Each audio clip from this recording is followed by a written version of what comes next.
দ্বিতীয় বিষয় আমরা দেখার চেষ্টা করব। হ্যাঁ, কেউ একজন পাঠ করবেন যিশু পুস্তক 2 অধ্যায় 4 থেকে 6 পদ, আর যাকব পুস্তক 2 অধ্যায় 25 পদ। যিশু পুস্তক 2 অধ্যায় 4 থেকে 6 এবং যাকব 2 অধ্যায় 25। তখন সেই স্ত্রী লোকটি ওই দুইজনকে লুকাইয়া রাখিল আর বলিল, সত্য সেই লোকেরা আমার কাছে আসিয়াছিল বটে, কিন্তু তাহারা কোথাকার লোক তাহা আমি জানিতাম না। অন্ধকার হইলে নগরদ্বার বন্ধ করিবার একটু আগে সেই লোকেরা চলিয়া গিয়াছে, তাহারা কোথায় গিয়াছে আমি জানি না। শীঘ্রই তাহাদের পশ্চাতে পশ্চাতে যাও, গেলে তাহাদের সঙ্গ করিবে। কিন্তু স্ত্রী লোকটি তাহাদিগকে ছাদের উপরে লইয়া গিয়া ছাদের উপরে আপনার সাজানো মশিনা ডাটার মধ্যে লুকাইয়া রাখিয়াছেন। আবার রাবক বেশ্যাটি সেই প্রকারের কর্মহেতু হানি করিত হইল না। দ্বিতীয় বিষয়কে দেখে আমরা দেখার চেষ্টা করছি যে সত্যিকারের বিশ্বাস শুধু মুখে নয় কিন্তু কাজের মধ্যে প্রকাশ হওয়া দরকার। সত্যিকারের যে আপনি বলেন আমি একজন বিশ্বাসী, এটা শুধুমাত্র মুখের মধ্যে নয় কিন্তু আপনাকে কাজের মধ্যে প্রকাশ হওয়া দরকার রয়েছে। আমেন। রাহাব যে ছিলেন শুধুমাত্র ঈশ্বরের উপর বিশ্বাস করছে তা নয়। রাহাব শুধুমাত্র ওই মানে যে রাহাব যে জাতির মধ্যে ছিলেন, যেই জাতির মধ্যে ছিলেন সেই জাতির ঈশ্বর সদাপ্রভু নয়। রাহাব জীবনে কিন্তু সদাপ্রভুর নাম শুনেনি, বাইবেলের ঈশ্বরের নাম রাহাব কখনো শোনেনি। তার জীবনে ছোটবেলা থেকে আরম্ভ করে তিনি একজন পরজাতীয় পরিবারের মধ্যে ছিলেন। যেই জাতির লোকেরা আজকে সেই জিরোনগরের মধ্যে ছিলেন তাদের নামের কথা তিনি কখনো শোনেননি। কিন্তু সেই রাহাব তিনি আজকে যখন তিনি বুঝতে পেরেছেন, যখন তিনি এই সব কিছু শুনেছেন যে লোহিত সমুদ্র ভাগ হয়েছে, মিশর দেশ থেকে কিভাবে বেরিয়েছে 10খানা আঘাতের মধ্যে, এবং একের পর এক রাজ্য বিজয় করে কোনো জায়গায় কোনো পরাজয় নয় কিন্তু বিজয়ের মধ্যে তারা এগিয়ে চলেছে, তখন সেই রাহাব তার হৃদয়ের মধ্যে সেই সদাপ্রভুকে তিনি বিশ্বাস করলেন, সেই মনের মধ্যে বিশ্বাস করলেন। কিন্তু রাহাব শুধুমাত্র তিনি ঈশ্বরের প্রতি যে বিশ্বাস করতেন শুধু তা নয়, নিজের জীবনের মধ্যে ঝুঁকি রেখে তিনি দুইজন সেখানে গুপ্তচরকে তিনি কি করেছিলেন, তার বাড়ির ছাদের উপর লুকিয়ে রেখেছিলেন। আমেন। এই যে গুপ্তচর দিনের বেলা তারা কি করে, যেখানে মুশি যখন তাদেরকে পাঠিয়েছিলেন, এই লোকেরা তারা কি করেছিলেন, তারা ঘুরে বেরিয়েছিলেন সারা জিরোনগরের মধ্যে। কত সৈন্য রয়েছে, কত ঘোড়া রয়েছে, কত অস্ত্র রয়েছে, সমস্ত ইনফরমেশন যা কিছু তারা কালেক্ট করেছেন। কিন্তু সমস্যা হচ্ছে যে তারা বেরোনোর আগে দরজা বন্ধ হয়ে গেছে। তারা যে নগর থেকে বেরোবে, মেইন যে শহরে যে নগরে যে দরজা সেটা বন্ধ হয়ে গেছে। ঠিক যেমন ভাবে চার্চের সামনে দরজা রয়েছে, এটা যদি বন্ধ করে দিই এখন আপনি বা আমি বেরোতে পারবো না, ঠিক তেমনি জিরোনগরের মধ্যে একটা বিশাল বড় দরজা ছিল যেটা দিয়ে লোক প্রবেশ করতো, একটা সময় দিয়ে তারা বেরোতে পারতো, আবার পরের দিন সকালে তারা কি করবেন, এই দরজা খুলবে। তো এই দুজন যারা গুপ্তচর তারা প্রবেশ করেছিলেন, তারা ওই রাত্রিবেলা কোথায় যাবে তখন তারা এই বেশ্যা রাহাবের পরিবারের মধ্যে বা ঘরের মধ্যে তারা কি করে প্রবেশ করেন। আমেন। কিন্তু এর মধ্যে সেখানে জানাজানি হয়ে গেছে, যে সেই কিছু গুপ্তচরে জিরোনগরের মধ্যে প্রবেশ করেছে। তো সেখানকার সৈন্য সামন্তরা তারা খুঁজতে শুরু করেছিলেন কার বাড়িতে কোথায় লুকিয়ে রেখেছে এই লোকেরা। আর এই প্রকার খুঁজতে লোকেরা কিন্তু রাহাবের সেখানে পরিবারের মধ্যে এসে পৌঁছেছে। রাহাবের সেই ঘরের মধ্যে তারা কি করেছে, এসে তারা ঢুকে বসে রয়েছে। তো যাই হোক না কেন, যখন রাহাবের সেই ঘরের মধ্যে যখন তারা এসে শুয়ে করেছে, ঠিক আছে, একটু বাচ্চাটাকে চলে যাবে, ওকে।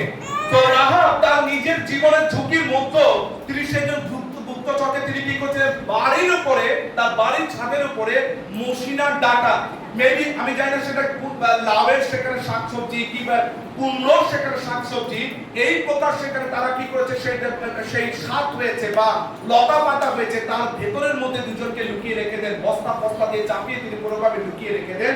কেন তার ঘরের মধ্যে যখন সৈন্য সামন্ত সে খুঁজতে শুরু করে, বলছে কি এসেছে, বলছে দুজন সৈন্যকে এখানে এসেছিল। কেন এই ধরনের বেশ্যা মেয়েদের ঘরের মধ্যে লোকজন আসাটা অস্বাভাবিক কোনো বিষয় নয়। তো সেখানে এরকম ভাবে তারা এসেছিলেন, আর যখন তাকে বলছে হ্যাঁ তারা এসেছিলেন, ঠিকই আপনারা করেছিলেন, কিন্তু সন্ধ্যা হওয়ার আগে তারা চলে গেছে। সন্ধ্যা হওয়ার আগে তারা কি করেছিলেন, আপনারা যে বর্ণনা দিচ্ছেন, যে জামা কাপড়ের বর্ণনা দিচ্ছেন, এরকম ভাবে লোক এসেছিল, কিন্তু এই দুজনের বর্ণনা তারা কি করেছেন, এখান থেকে তারা পালিয়ে চলে গেছেন। দেখুন রাহাব তার নিজের জীবনে বহুত বড় একটা ঝুঁকি নিয়েছিল। যদি জানতো, যদি উপরে বাড়ির উপর ছাদা পাড়ে গিয়ে যদি তারা সৈন্য সংখ্যাটা খোঁজ খবর করেছিলেন কিন্তু খুঁজে পাননি, তার বাড়ির মতো খোঁজ খবর নিয়েছিলেন কিন্তু খুঁজে পাননি, যদি সেই সৈন্যরা, যারা সেই চিরনগরের সৈন্যরা এই দুজন গুপ্তচরকে রাহাবের ঘরের মধ্যে, বাড়ির ছাদের উপরে বা ঘরের কোনো কোণে যদি তারা খুঁজে পেতেন, তবে কিন্তু সেদিনকে তার ভবিষ্যৎ কি রয়েছে, পুরো শেষ। আপনি ভেবে দেখেন, দুজন পাকিস্তান থেকে জঙ্গি এসছে, আর আসার পরে আমাদের পশ্চিমবঙ্গের মধ্যে একটা নাশকতার চেষ্টা করে। আপনি যদি তাকে লুকিয়ে রাখেন আর পুলিশ যদি তাকে ধরতে পারে, তখন কি অবস্থা হবে? দুজনকে তো অবশ্যই তাকে বিয়ে করবে, তাকে অত্যাচার করবে, কিন্তু আপনার এবং আমারও সেখানে অত্যাচার হবে। এটা দেশদ্রোহী তার কিনা, এটা যে দেশদ্রোহী তার। রাহাব যেদিকে সেই কাজ করেছিলেন, তিনি চিরনগরের বিরুদ্ধে যে দেশদ্রোহিতার কাজ তিনি করছিলেন। আমেন। অর্থাৎ যদি তিনি ধরা পড়তেন, তার মৃত্যুদণ্ড নিশ্চিত ছিল, কিন্তু তিনি জানতেন ঈশ্বরের পক্ষে দাঁড়ানোর একটা মূল্য রয়েছে, প্রভুর পক্ষে দাঁড়ানোর একটা কি রয়েছে, মূল্য রয়েছে। যে ঈশ্বরকে তিনি ছোটবেলা থেকে নয়, কিন্তু কয়েকদিন আগে তিনি জানতে পেরেছিলেন, সেই ঈশ্বরের পক্ষে দাঁড়ানো, সেখানে একটি মূল্য রয়েছে। যাকব বলেন, রাহাব কি কাজের মধ্যে ধার্মিক গণ্য হননি? যাকব পুস্তকের মধ্যে এই কথা বলছে যে রাহাব তিনি নিজের কাজের মধ্যে সেখানে কি ধার্মিক গণ্য হয়নি। অর্থাৎ সত্যিকারের যে বিশ্বাস রয়েছে, সেটা শুধুমাত্র মুখের কথাবার্তার মধ্যে নয়। আপনি বা আমি যে বিশ্বাসী রয়েছি, আপনি বা আমি যে বিশ্বাসী রয়েছে, শুধুমাত্র মুখে বলে নয়, কিন্তু আমাদের কাজের মধ্যে সেটা কি হয়, প্রকাশ করা দরকার। আমাদের কাজের মধ্যে সেটা প্রকাশ করা দরকার রয়েছে। Praise the Lord. সত্যিকারের বিশ্বাস সব সময় কাজের মধ্যে সেটা প্রকাশ করা দরকার রয়েছে। আমেন। একটা উদাহরণ দিই। একটা গাছ যে জীবিত আছে, একটা গাছকে যদি দেখেন, গাছের শেকড় কেউ দেখেছেন? যখন মানে একটা গাছ ধরো দাঁড়িয়ে নেবেন, এখানে কোনো গাছ, গাছের শেকড়কে দেখা যায় না। গাছের শেকড়টা কোথায় হয়? মাটির তল, তাকে দেখা যায় না, কিন্তু শেকড়ই গাছকে কি করে জীবিত করে রাখে, তাই না? হ্যাঁ, তো একটা গাছ সেটা কি আছে, জীবিত আছে না মৃত আছে, সেটা আমি কিভাবে দেখতে পাই? শেকড় তো আমরা দেখিনি, তাহলে আমরা কিভাবে দেখতে পাই সেটা কি আছে? গাছের পাতা দেখে, গাছের ফল দেখে আমরা বুঝতে পারি এই গাছের সেখানে কি রয়েছে, এই গাছটি জীবিত রয়েছে। আমেন। আমার বলার উদ্দেশ্য হচ্ছে, ঠিক তেমনি একজন বিশ্বাসী, আপনি তাকে কিভাবে দেখে সেখানে বুঝতে পারবেন তার বিশ্বাস জীবিত রয়েছে। আপনি একজন বিশ্বাস হিসেবে, একজন বিশ্বাস হিসেবে রোজ রবিবারে চার্চে আসে, কিভাবে দেখে তাকে আপনি বুঝতে পারবেন সেখানে তার সে জীবিত রয়েছে? তার ফল দেখে আপনি বুঝতে পারবেন। যখন তার বিশ্বাসকে সে কাজের মধ্য দিয়ে প্রকাশ করে, একজন বিশ্বাসী যখন তার কাজের মধ্যে দিয়ে তার ফলকে সেখানে কি করে প্রকাশ করে, তার ফলকে দেখে সেখানে কি করে সে বোঝা যায় এই বিশ্বাসে সেটা কি রয়েছে, তিনি বিশ্বাসে জীবিত রয়েছে। আমেন। ঈশ্বরের লোক, আজকে শুধুমাত্র আপনি এই রবিবার দিনকে আসা যাওয়ার মধ্যে নিজেকে সীমাবদ্ধ রেখেছেন। রবিবার বাড়ি থেকে বেরিয়েছেন, আর অনেক বিশ্বাসকে দেখতে পায় শুধুমাত্র প্রথম রবিবার দিনকে সেখানে গির্জা করে, প্রথম রবিবার দিন শুধুমাত্র গির্জা। কিছু কিছু ব্যক্তি আছেন, আমি তাদেরকে বলছি, তারা অনেকটা দূর থেকে আসেন, অনেকটা কিলোমিটার, অনেকটা বাস ভাড়া তাদেরকে নয়। আমার হচ্ছে খুব কাছাকাছি বিশ্বাসীদের রয়েছে, শুধুমাত্র প্রথম রবিবারে তাদেরকে দেখতে পাওয়া যাচ্ছে। কেন? সারা মাসের প্রত্যেকটা রবিবার কি হয়েছে সেখানে? আপনি কোথায় ছিলেন? কোন বিশ্বাসের মধ্যে ছিলেন? বা শুধুমাত্র রবিবার দিনকে বিশ্বাসের মধ্যে দিয়ে আমি শুধুমাত্র কি নিজের যে এই উপাসনার মধ্যে দিয়ে আমি সীমাবদ্ধ করেছি? সারা সপ্তাহে আমার সঙ্গে কোনো কানেকশন নেই, কোনো ঈশ্বরের সঙ্গে যোগাযোগ নেই। রবিবার দিনকে আসলাম, বাইবেলটা খুললাম, গান করলাম, প্রার্থনা করলাম, আরাধনা করলাম, আমার জীবনের মধ্যে সবকিছুই শেষ। নাকি আপনি আজকে প্রতিদিন আপনার মধ্যে সোম থেকে শনিবার, রবিবার ছাড়া আর 6টা দিন আছে, তাই তো? হ্যাঁ, কালকে কি বার? তো যদি কালকে সোমবার হয়, তারপরে মঙ্গলবার, তারপরে বুধবার, বৃহস্পতি, শুক্র, শনি, ওই প্রতিদিন যে রবিবারগুলো, যেখানে রবিবার ছাড়া যে দিনগুলো আছে, ওই সমস্ত দিনগুলোর মধ্যে থেকে আপনি খ্রিস্টের প্রতি আপনি নিজেকে প্রকাশ করছেন যে আমি খ্রিস্ট যিশুর লোক, আমি একজন খ্রিস্ট বিশ্বাসী। এটা শুধু মুখে নয়, কিন্তু আপনি কাজের মধ্যে যে প্রকাশ করা দরকার রয়েছে। হালেলুয়া। যখন আমি মানুষের কাছে সুসমাচার প্রচার করি, আজকে তো অনেকে রয়েছে যে ভয়ের কারণে সেখানের মধ্যে কি রয়েছে না, সুসমাচার প্রকাশ করবো না, ঠিক আছে? আজকে আমার এই ইউটিউব হোক বা ফেসবুক হোক, যে জায়গার মধ্যে হোক, আমি সেই জায়গাটার মধ্যে ঠিক আছে, আমি আজকে সেখানের মধ্যে আমরা পৌঁছাতে পারি না, বাট ইউটিউব, ফেসবুক বা যা কিছু হোক, তার মধ্যে দিয়ে আমরা মানুষের কাছে সুসমাচার বা মানুষদের পৌঁছাতে পারি। আমেন। হালেলুয়া। মানুষ আমাদেরকে একটি জায়গার মধ্যে সীমাবদ্ধ করলো, যখন আমরা দেখতে পাই ইন্টারনেটের মধ্যে দিয়ে আমরা মানুষের কাছে সুসমাচার কি করে আমরা প্রচার করতে পারি। হালেলুয়া। Praise the Lord. আমার বলার উদ্দেশ্য হচ্ছে একটাই, যে আমি কি শুধুমাত্র রবিবার উপাসনার মধ্যে আমার নিজের জীবনকে আমি কি করেছি সীমিত রেখেছি, নাকি আমি আজকে আমার জীবনের মধ্যে প্রতিদিন খ্রিস্টকে আমি প্রকাশ করছি, আমার মধ্যে যে জীবিত রয়েছে, আমি যে বিশ্বাসে যে জীবিত, সেটাকে আমি প্রকাশ করার চেষ্টা করছি। Hallelujah, praise the Lord. কারণ রাহাবের জীবন থেকে আমরা দেখতে পাই যে সত্যিকারের বিশ্বাস শুধুমাত্র মুখের মধ্যে নয়, কিন্তু কাজের মধ্যে দিয়ে প্রকাশ করতে হয়। রাহাব তার বিশ্বাসকে কাজের মধ্যে প্রকাশ করেছেন, নিজের জীবনের ঝুঁকির মধ্য দিয়ে তিনি কাজের মধ্যে প্রকাশ করেছেন। রাহাব তার মনের মধ্যে সেই বিশ্বাসকে রেখেছেন। আজকে আপনি কোনো কারণে ভয় পেয়ে, কোনো কারণে সেখানে চাপ পেয়ে আপনি আপনার সুসমাচার প্রচার করা কোনো জায়গায় বন্ধ করে দিয়েছেন, আর ঈশ্বর আপনাকে চিন্তা করার দরকার রয়েছে। তৃতীয়ত যে বিষয়টা আমরা দেখার চেষ্টা করব, তৃতীয়ত যিশোয়া তার 6 অধ্যায় 25 পদ আর মতি তার 1 অধ্যায় 5 পদ একজন পাঠ করবে। কিন্তু যিশোয়া রাহাব বেশ্যাকে তাহার পিতৃকুলকে ও তাহার স্বজন সকলকে জীবিত রাখিলেন, ও সে অদ্যাপি ইসরায়েলের মধ্যে বসতি করিতেছে। আমেন। কারণ যিরিহো নিরীক্ষণ করিবার জন্য যিশোয়ার প্রেরিত দুই দূতকে সে লুকাইয়া রাখিয়াছিল। আর মতি তার 1 অধ্যায় 5 পদ। সলোমনের পুত্র ও রাহবের গর্ভজাত, বয়সের পুত্র ওবেদ, ওবেদের গর্ভজাত, ওবেদের পুত্র ইশায়। সো এখানে শুধুমাত্র ঈশ্বর শুধুমাত্র রাহাবকে যে রক্ষা করেছে তা নয়, ঈশ্বর শুধুমাত্র রাহাব এবং তার পরিবারকে যে রক্ষা করেছে তা নয়, কিন্তু তাকে তার ঈশ্বরের মুক্তির পরিকল্পনা যে ইতিহাসের মধ্যে তাকে যুক্ত করে নিয়েছেন, তাকে অন্তর্ভুক্ত করে নিয়েছেন। কেননা পরবর্তীকালে যখন এই দুজন গুপ্তচর গিয়ে মসিকে যখন খবর দেন, তখন এই জিরো নগরের উপরে ইসরায়েলি লোকেরা তারা আক্রমণ করেন, সেই নগরকে সম্পূর্ণভাবে সেখানের মধ্যে কি করেছে তারা ধ্বংস করে দিয়েছিলেন। এই নগরের প্রত্যেকটি দেওয়াল, প্রতিটি বাড়ি, সেখানে তারা কি করেছে সবকিছু ইসরায়েলি লোকেরা তারা ধ্বংস করে দিয়েছিলেন। কিন্তু আমরা দেখতে পাই যে রাহাব এবং তার পরিবার রক্ষা পেয়েছিলেন। কেননা রাহাব ঈশ্বরের লোকদের কাছে একটি প্রতিজ্ঞা চেয়েছিলেন, আমরা জানি ঈশ্বর আপনাদেরকে দেশ দিয়েছেন, কিছুদিনের মধ্যে দেশ ধ্বংস হতে চলেছে, কিন্তু আপনি আমাদেরকে প্রতিজ্ঞা করুন। দুজন গুপ্তচর কাছে বলছে, আপনি আমাদের কাছে প্রতিজ্ঞা করুন যে যখন আপনারা এই দেশ জয় করবেন, সেই সময় আপনারা কি করবেন, অবশ্যই করে আমাকে এবং আমার পরিবারকে রক্ষা করবেন। তো জিরো নগর যখন ধ্বংস পেয়েছিলেন, রাহাব এবং রাহাবের পরিবার তারা কি করে রক্ষা পেয়েছিলেন। শুধুমাত্র তা নয় যে রাহাব এবং রাহাবের পরিবার যে সেখানে রক্ষা পেয়েছে তা নয়, তিনি বেঁচে থাকলেন, তিনি শুধুমাত্র রাহাবকে বেঁচে ছিলেন তা নয়, তিনি ইসরায়েলের মধ্যে তিনি স্থান পেলেন। কারণ পরবর্তীকালে আমরা দেখতে পাই যে কি করেছিলেন, সলোমন নামে একজন ব্যক্তি, সলোমন নামে, যে রাজা সলোমনের কথা বলছি না, কিন্তু সলোমন নামে একজন ব্যক্তি, তিনি কি করে রাহাবকে বিয়ে করেছিলেন।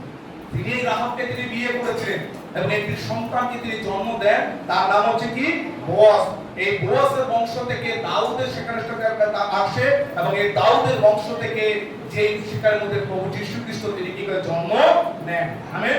অর্থাৎ আমার বলার উদ্দেশ্য হচ্ছে যে একজন সমাজচ্যুত নারী, যাকে সমাজ ত্যাগ করেছিল, পরিত্যাগ করেছিলেন, তিনি ঈশ্বরের মুক্তির ইতিহাসের অংশ হয়ে ওঠেন। একজন বেশ্যা নারী, ব্যভিচার বৃত্তি নারী, একজন সেই নারী যিনি তাকে সমাজ তাকে পরিত্যাগ করেছিলেন, ঈশ্বরের মুক্তির পরিকল্পনার মধ্য দিয়ে তিনি ইতিহাসের অংশ হয়ে গেছিলেন। আর এটাই হচ্ছে ঈশ্বরের অনুগ্রহ। হালেলুয়া। এটাই হচ্ছে আমাদের বাইবেলের ঈশ্বরের অনুগ্রহ। তিনি শুধুমাত্র আমাদেরকে ক্ষমা করে দেন তা নয়, কিন্তু তার সঙ্গে সঙ্গে তিনি কি করে দেন, আমাদের একটা নতুন পরিচয়। হালেলুয়া। বাইবেল বলে একটা সময় আমরা পাপী ছিলাম, কিন্তু আজকে আমরা কি হলাম, ঈশ্বরের সন্তান হয়েছি। একটা সময় আমরা পাপী ছিলাম, আর আজকে কি হয়েছে, আমরা ঈশ্বরের সন্তান। আমরা ঈশ্বরকে পিতা বলে ডাকতে পারি, আমরা তার কি সন্তান। অর্থাৎ ঈশ্বর আমাদের অতীতকে শুধুমাত্র ক্ষমা করে দেন তা নয়, কিন্তু তিনি আপনাকে এবং আমাকে নতুন একটা সেখানে কি করে পরিচয় দেন। Hallelujah, praise the Lord. দেখুন, কোন একজন শিল্পী যখন তারা কি করে, ধরুন একজন সেই যে একটা খাট যে বানাচ্ছে, আমি কিছুদিন আমার একটা বন্ধু বাড়ির মধ্যে গিয়েছিলাম, তো সেই বন্ধু আমাকে শাশুড়ি তিনি আমাকে বলছিলেন যে বাবা এই খাটটা দেখতে পাচ্ছ, খুব সুন্দর খাটটা, সেগুন কাঠ, ওটা আমার বাড়ির মধ্যে একটা সেগুন গাছ ছিল, ঠিক আছে, ওই কাঠটা দিয়ে এটাকে বানানো, ওই কাঠটা দিয়ে সেগুন গাছটা কিন্তু বানানো হয়েছে। যখন আমরা কোন একটা জিনিসকে আমরা দেখি, এই খাট বলুন এরকম টাইপের কোনো জিনিসকে দেখি, তখন আমরা জানার চেষ্টা করি না ওটা কোন গাছ থেকে তৈরি হয়েছে, কোন বিষয় থেকে তৈরি হয়েছে সেটাকে নয়, কিন্তু আমরা দেখি তার সৌন্দর্যকে দেখার চেষ্টা করি। আমেন। একজন শিল্পীর কাছে আমরা জিজ্ঞাসা করি না, আচ্ছা এটা কোন জায়গা থেকে, কোন বন থেকে, কোন জায়গা থেকে আপনি এনেছেন, এই সমস্ত বৃত্তান্ত জানি না। হয়তো আমরা যে সেগুন কাঠ আছে কি অন্য কাঠ আছে আমরা জানার চেষ্টা করলো, আমরা তার সৌন্দর্যকে দেখে আমরা কি করে আপ্লুত হয়ে পড়ি। ঠিক একই প্রকার ভাবে ঈশ্বর তিনি কি করেন, ঈশ্বর তাই করেন, তিনি আপনাকে আমার পুরাতন জীবন থেকে নতুন যখন নিয়ে আসেন তখন আমাদেরকে সৌন্দর্য বলে তোলেন। লোক আপনার এবং আমার মধ্যে সেই সৌন্দর্যকে দেখতে পায়। হালেলুয়া। লোক আপনার এবং আমার মধ্যে সেই সৌন্দর্যকে দেখে, আমাদের জীবনের অতীতকে নিয়ে তখন আর তারা প্রশ্ন করতে পারে না। হালেলুয়া। Praise the Lord.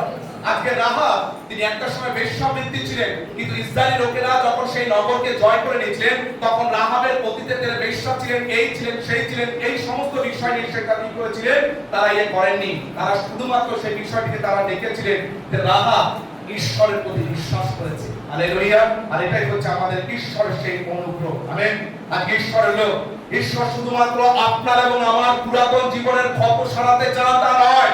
ঈশ্বর শুধুমাত্র আপনার এবং আমার জীবনের পুরাতনের সেই সমস্ত দাগগুলো সরাতে চান শুধুমাত্র তা নয়, কিন্তু ঈশ্বর চান আপনার জীবনকে তার কাজের মধ্যে দিয়ে ব্যবহার করতে।